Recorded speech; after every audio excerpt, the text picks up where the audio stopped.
Hello everyone, this is Jamie here with another video on Apollo. So I'm doing a series of videos on Apollo. I've done one on the heat of space, the one about Skylab, which is a 7-minute one. This one is going to be a short one today. I'm going to keep it to 5 minutes, 7 minutes at the very most, and I'll be clocking myself on that, so we'll be assured. So today I want to talk about LOR, or as I like to call it, LOL, LOR, or LOR, LOL is that? Anyway, so LOR is Lunar Orbit Reconnaissance, or Lunar Orbit Rendezvous. And I'm going to be talking about this today because I've got a basic argument that Apollo never happened. And that's basically what my point of view is. But also, I'm interested in the history of the whole thing. And with the film coming out, First Man, I think people's interest is going to be piqued on the subject. So while that's happening, I'm going to be presenting, 3 or 4 videos in this series, and then maybe a long one to tie it all up at the end. But so I'm going to be presenting also the history of LOR. So if you're not familiar with it, or you've never really examined it closely, then this might be interesting for you. It's one of the most extraordinary feats ever claimed by anyone. So yeah, I mean, if you're at all interested in science, history, life, I mean, how can you not be? But you really want to get a bit of a handle on what's happening here, especially going to see the movie. So my starting point is that I think Apollo was a hoax. So I'll be talking about LOR. I'll be talking about how the idea, the provenance of the idea, how it was received, where it came from, and how believable. We'll examine how believable the idea is. So. Unlike other people who set to, debunk the truth is, when I come to my conclusion, I'll still be in the camp that Apollo didn't happen, that it was a hoax. I know it's not a very academic kind of approach to have a set position on things, and to actually say anything, but there you are. I'm not an academic. I've got my degree, I did a component in history, first year, second year at Glasgow University, which I think qualifies me as well as most people to talk about history.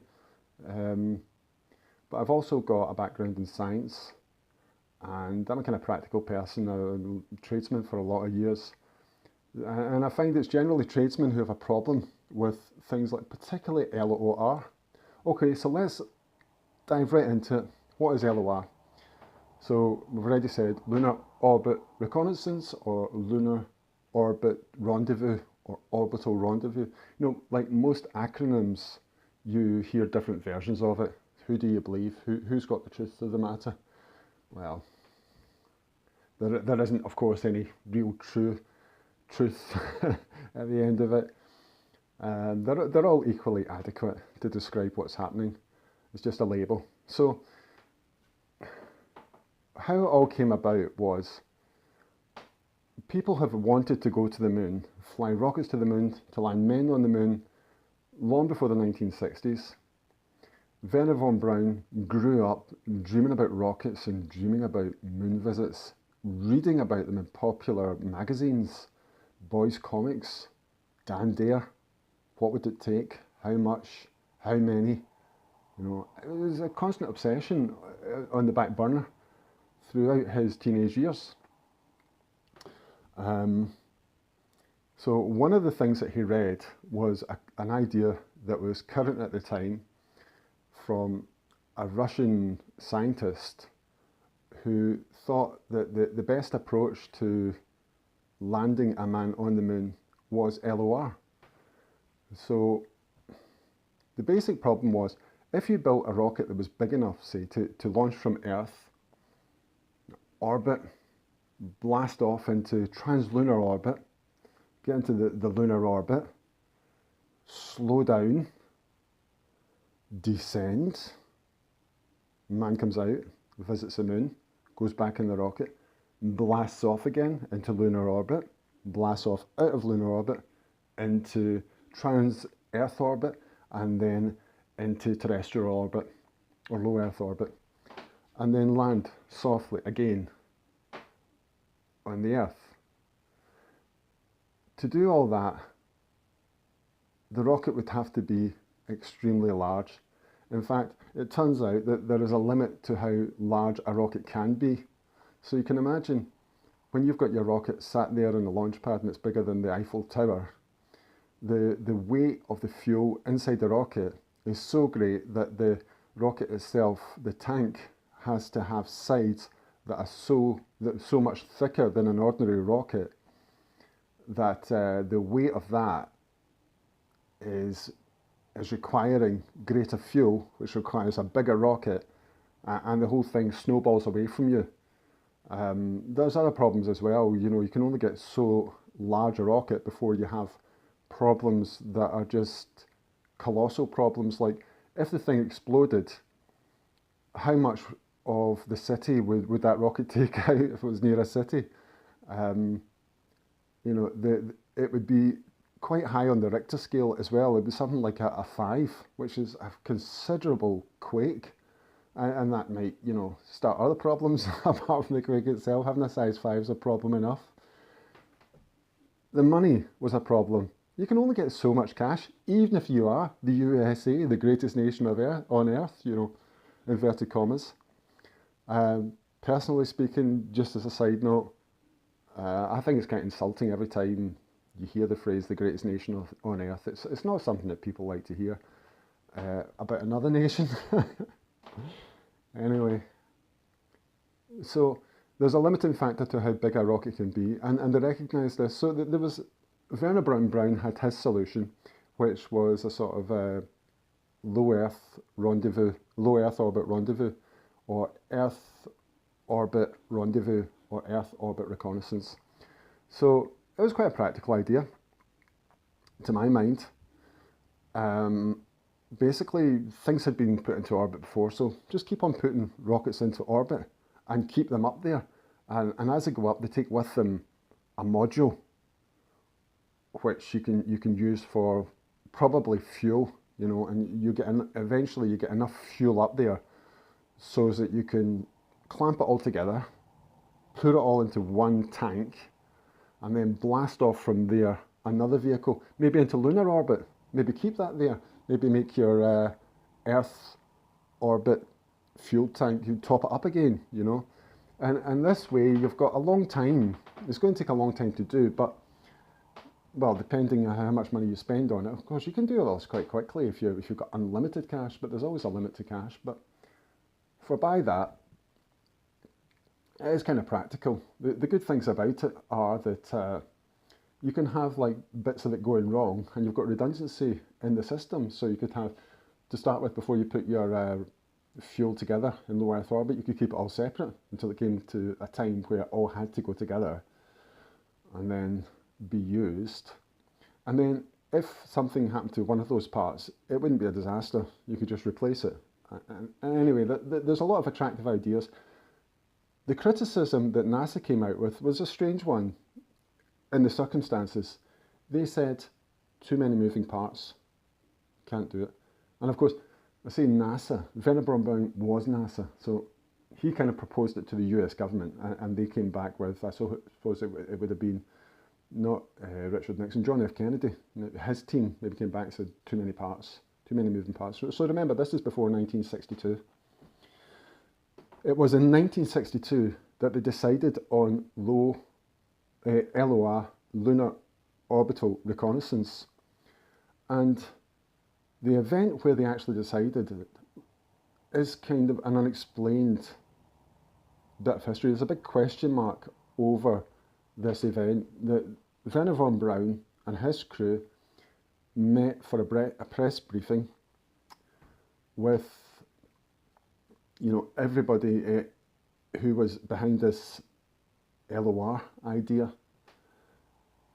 Veneborn Brown had rejected it. Since his teenage years, he'd rejected this idea of lunar orbital reconnaissance, which I haven't even explained yet. Let me just do that quickly. So, with lunar orbital reconnaissance, we have the final solution for landing a man on the moon without worrying about the oversized rocket, not including low Earth, or Earth orbit rendezvous, which is to have a 3-part rocket, 3 or 4 part, launches Saturn V, launches the command module and the LEM, the Lunar Excursion Module, into low Earth orbit. That then blasts off again into translunar orbit. The CSM and the LEM orbit the moon. The LEM breaks away. The LEM is composed of 2 parts, so I think we're up to four components altogether here. It lands with its landing stage, but it's also got an ascent stage built on top. So they're orbiting as one piece. The LEM breaks away from the command service module, the CSM. The LEM descends, lands on the moon, everybody gets out, does their excursion, back in, blast off again from the surface of the moon in this little 2-ton vessel called the ascent stage, catches up with the orbiting CSM, which is spinning at an orbital velocity rate, which is 17,000 miles an hour, which is about, I think it's something like 10 times faster than a high velocity bullet. I think it's 18 times faster. I'm not exactly sure about that. It's a lot faster than a high velocity bullet. They catch up with this thing in a 2-ton craft. They rendezvous with it, and it blasts off again into trans-Earth orbit and lands. It gets into low Earth orbit, and they brake, descend. So here's the places where you're using fuel that you might not have thought about it before on first inspection. So when they're in low Earth orbit, when they're returning, they can't just go back in for burn up. They have to slow the thing down a bit first. Maybe, actually, I'm not absolutely sure about that, but here's something I am sure about. When they were on lunar orbit and they wanted to land LEM down on the ground, we have this picture naively in our heads that the LEM just breaks away and it floats down, or it goes down quite fast, but there's a rocket and it pushes it back up. But it's not just doing that. The LEM is going at orbital velocity, which is 17,000 miles an hour. So the LEM has to break that orbit. It has to slow down. It can't approach the surface doing a rotational speed of 17,000 miles an hour.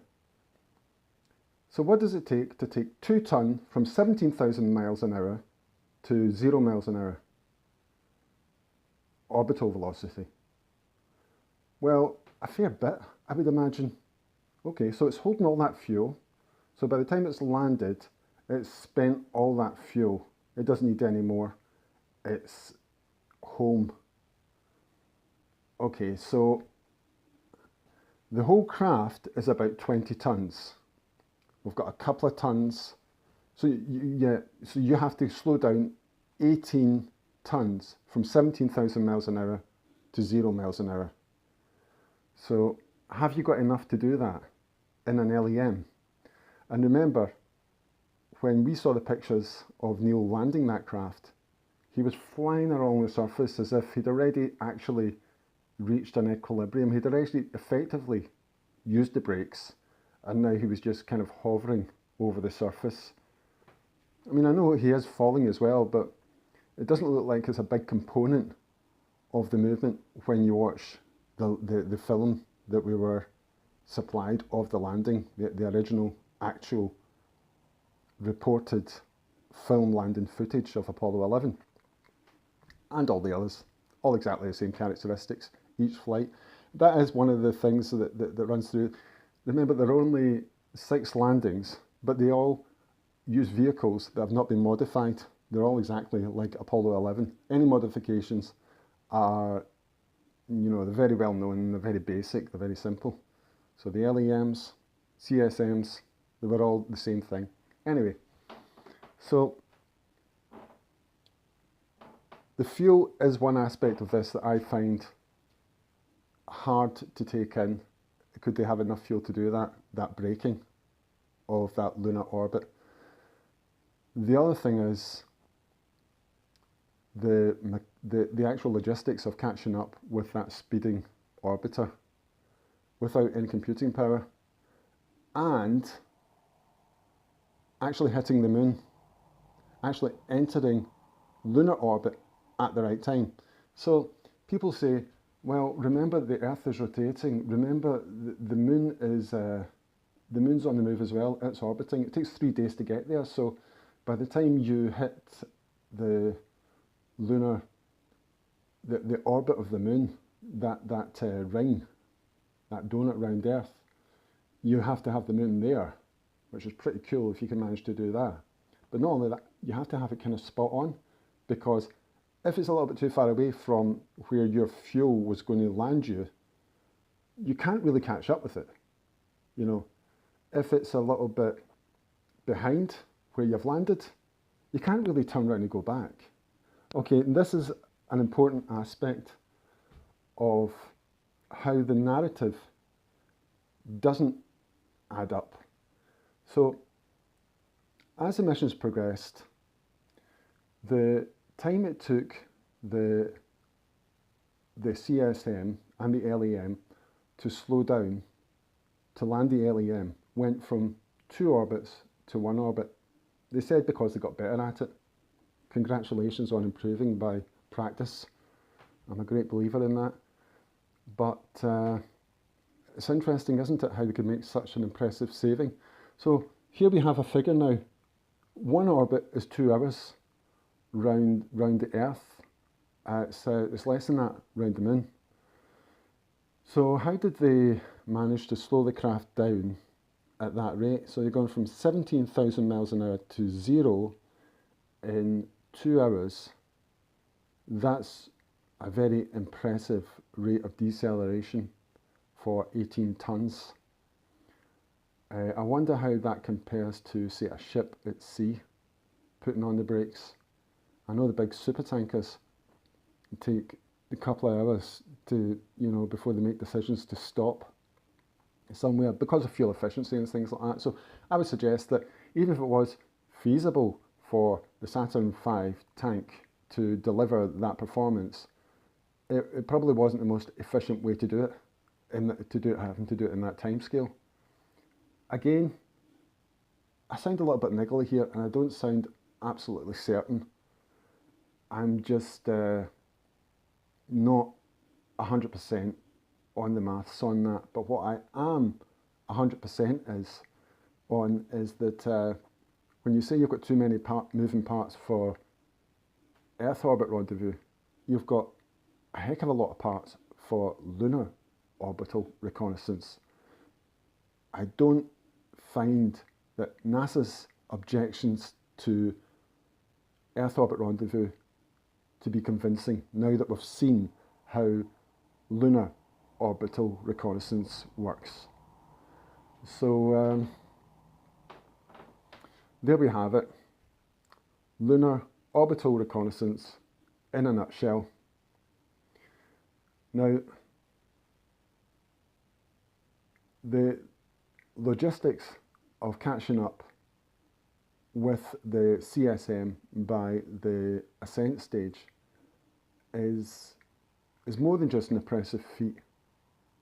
And then we have to add that on to the logistics of actually getting into lunar orbit, which is probably more than an impressive feat for the technology that was available at the time. Orientation is a key concept in this whole mission.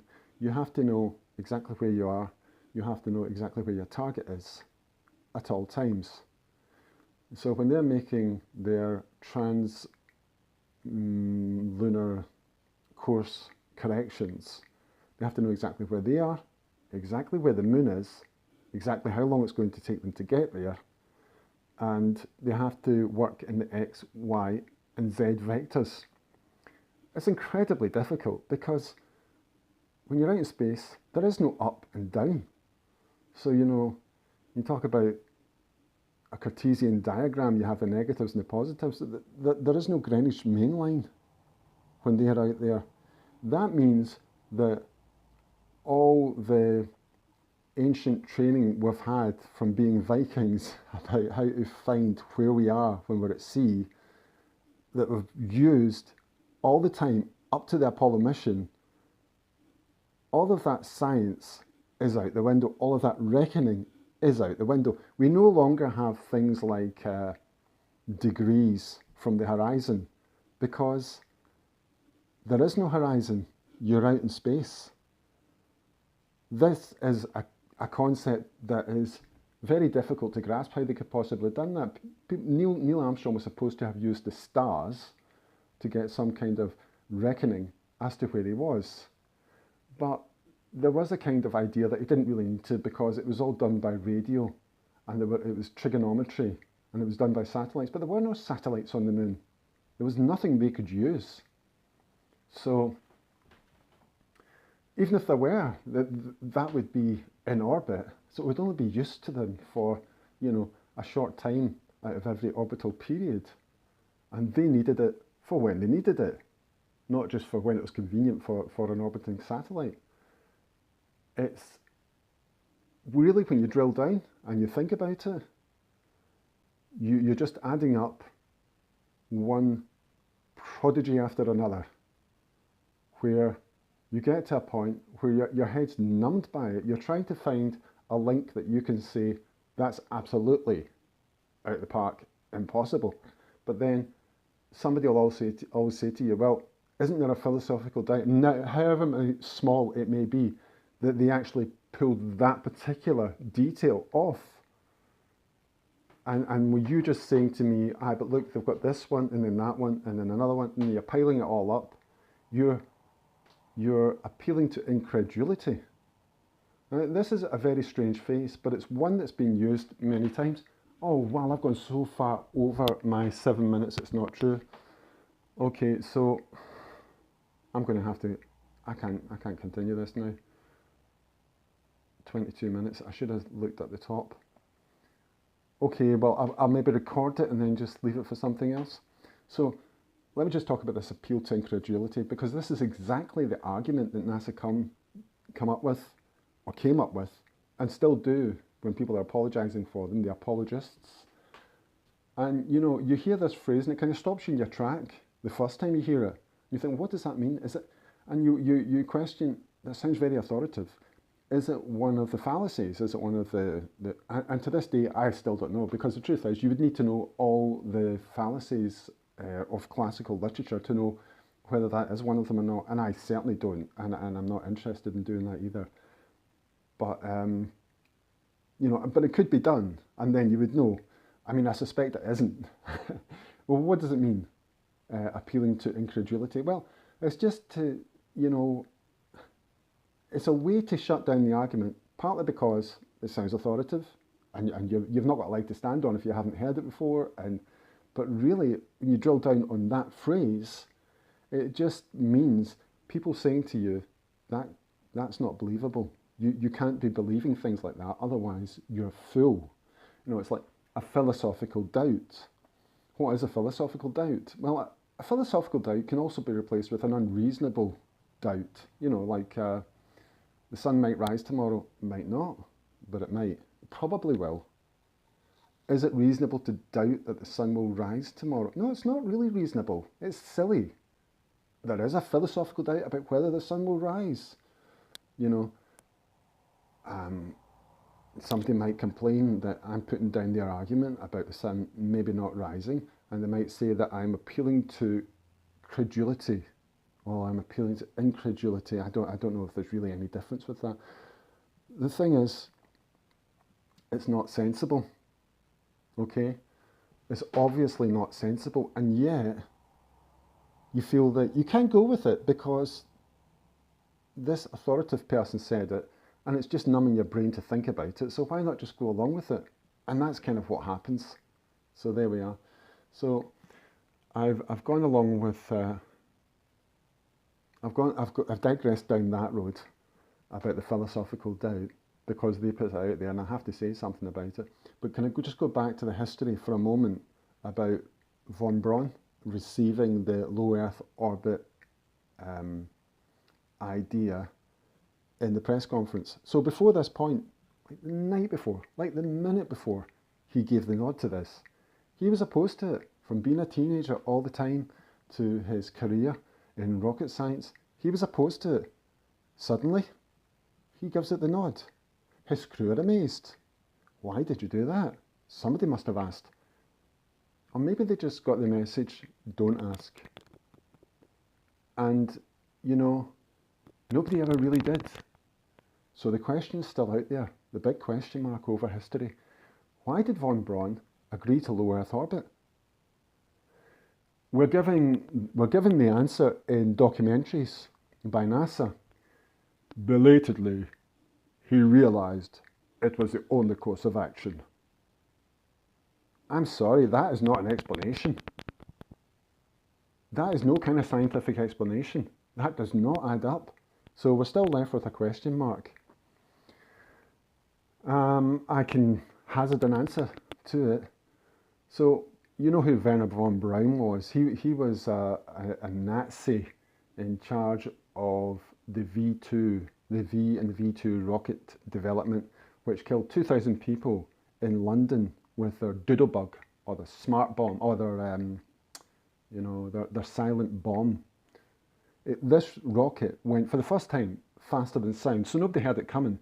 So you never had the air raid warnings, you certainly never had them. You never had the usual whistle which told you, try to move away from where this thing is going to land, which wasn't much to go on. But at least if you heard the noise, you knew, oh, some poor bugger's getting it, we better get ready to go help them. You know, with this silent bomb, it's just terrifying for people not to have the usual precursor to the disaster. It was just a disaster on your plate without any ado. And that was, for people who were numbed with shock, this was a new shock. Anyway, von Braun also was responsible for the deaths of the workers who put the V2 together. They were indentured labour. They were sometimes executed for not going fast enough, for not working efficiently enough, or for not obeying orders. And that's a fact, that's a historical fact. It's one that America brushed under the carpet, and to a large extent a lot of us did too over here, because we wanted to get back to some kind of normality. We had all kinds of different reasons for wanting to forgive, forget, to have the peace. You know, we'd had a long war, we wanted to have a peace. We had the Nuremberg war criminal trials, which were a bit of a joke, really. At the end of the day, you had 6 people convicted as war criminals. You know, you had a couple of suicides. That was it. Then everyone just went back to work as usual. A lot of the people who made money from the war were living it up in the US. They were, you know, rubbing their hands, including Prescott Bush, apparently owned the railway track going into Auschwitz. So, you know, Werner von Braun felt quite safe in the States. They had dirt on him, he had dirt on them. Everyone agreed to just keep quiet about it and get on with building rockets and making America great. So there's good reason to believe, basically, that Werner von Braun was blackmailed in 1962 when he went along with L.O.R. And there'd been very little had to be said to him. You know, he would just be told, well, this is your orders from above, Vernon. It's the same deal as with Hitler. You basically get your orders from above. You don't question them. You just go along with them. And he was a very well-respected member of society in the United States, despite being responsible for the deaths, very directly for the deaths of 4,000 people, all civilians, some of them enslaved labour. And yeah, the way of the world is right there. But, you know, not in my name and not in yours. We're not US citizens. So, well, I'm not anyway. Yeah, and you guys weren't born when all this went on, and neither was I, you know. So, and a lot of you weren't born probably are watching this before the Apollo missions took off. So this has gone way too long now.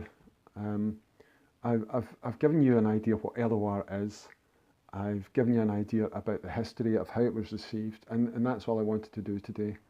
So another video to follow, maybe talk about another aspect of Apollo, which I find is proof that it never happened, and is a fascinating, piece of history in itself. Whether it happened or not, you have books written about these things, you have lives, careers based on them. And they are taken as not just articles of faith, they are taken as fact by lots of people on this planet. And let's see if we can get them disabused of the hoax. Okay, everyone, have a good day. Thanks for listening if you're still here. And look forward to seeing you again in the future. Thank you. Bye.